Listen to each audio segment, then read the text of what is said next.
Hi friends, ഇതാ വീട്ടിൽ കുറച്ച് ചക്കപ്പഴം ഇരിപ്പുണ്ട്. അപ്പോൾ ഞാൻ കരുതി എന്തെങ്കിലും ഒരു പലഹാരം ഉണ്ടാക്കിയാലോ. അതിനായിട്ട് ഞാൻ ആദ്യം ചെയ്തത് കുറച്ച് തേങ്ങാക്കൊത്ത് നെയ്യിൽ വറുത്ത് മാറ്റി വെച്ച് ചക്കപ്പഴത്തിൻ്റെ കുരുവെല്ലാം മാറ്റി അത് മിക്സിയുടെ ജാറിലേക്കിട്ട് നന്നായിട്ട് അരച്ചെടുത്തു. അതൊരു പാത്രത്തിലേക്ക് മാറ്റി അതിനുശേഷം അതിലേക്ക് അരിപ്പൊടിയാണ് ചേർത്ത് കൊടുത്തത്. അരിപ്പൊടി വറുത്ത പാക്കറ്റ് അരിപ്പൊടിയായിരുന്നേ, അത് ചേർത്ത് കൊടുത്തു. അപ്പോൾ അരിപ്പൊടി കൂടാനും പാടില്ല, ചക്കപ്പഴവും കൂടാൻ പാടില്ല, രണ്ട് ഈക്വലായിട്ട് നിൽക്കണം. അതിനായിട്ട് കുറേശ്ശായിട്ടാണ് മിക്സ് ചെയ്തെടുത്തത്. അതിനുശേഷം അതിൽ തേങ്ങയും ശർക്കരയും ഇട്ട് അതും കൂടി ഒന്ന് മിക്സ് ചെയ്തെടുത്തു.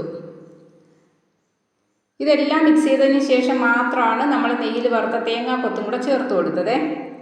അപ്പോൾ ഇതൊക്കെ കാണുമ്പോൾ നിങ്ങൾ വിചാരിക്കും ഇത് ചക്കയപ്പത്തിൻ്റെ റെസിപ്പി അല്ലേ എന്ന്. ചക്കയപ്പത്തിൻ്റെ റെസിപ്പിയാണ് കേട്ടോ. പക്ഷേ ചക്കയപ്പം ഉണ്ടാക്കാനായിട്ട് വട്ടയിലയോ വാഴയിലയോ എടുക്കാൻ സൗകര്യത്തിന് കിട്ടിയില്ല. അപ്പോൾ വീട്ടിലുണ്ടായിരുന്നത് വയണയിലയാണ്. വയണയില നല്ല വയണയിലായിരുന്നു. അപ്പോൾ ഞാൻ വിചാരിച്ചിരുന്നു അതിലുണ്ടാക്കാമെന്ന്. അങ്ങനെ ഒരു ഈർക്കിലെടുത്തുകൊണ്ട് വന്ന് വയണയില കുമ്പിളാക്കി എടുത്തേ, എന്നിട്ട് അതിലാണ് ചക്കയപ്പം ഉണ്ടാക്കിയത്. അങ്ങനെ അതെല്ലാം റെഡിയാക്കി അടുപ്പത്തൊക്കെ വെച്ച് കൊടുത്തു. പക്ഷേ ഇതിൽ ആവി വന്നപ്പോൾ ഉണ്ടല്ലോ, ഭയങ്കര മണമായിരുന്നേ. വീടിനകത്ത് മുഴുവൻ മണം, പരിസരത്തെല്ലാം നല്ല മണമായിരുന്നേ. ഇപ്പോൾ അതേ ചക്കയപ്പൊക്കെ റെഡിയായി കിട്ടിയിട്ടുണ്ട്. നല്ല ടേസ്റ്റ് ആയിരുന്നു കേട്ടോ. ഒന്ന് ട്രൈ ചെയ്ത് നോക്കണേ. അപ്പോൾ ബാക്കി കാര്യങ്ങളൊന്നും ഞാൻ പറയുന്നില്ല. അതേ ഇവിടുത്തെ ആക്ഷൻ കാണുമ്പോൾ നിങ്ങൾക്ക് എല്ലാം മനസ്സിലാവും. അപ്പോൾ വീഡിയോ ഇഷ്ടമായെങ്കിൽ ലൈക്ക് ചെയ്യാനും സബ്സ്ക്രൈബ്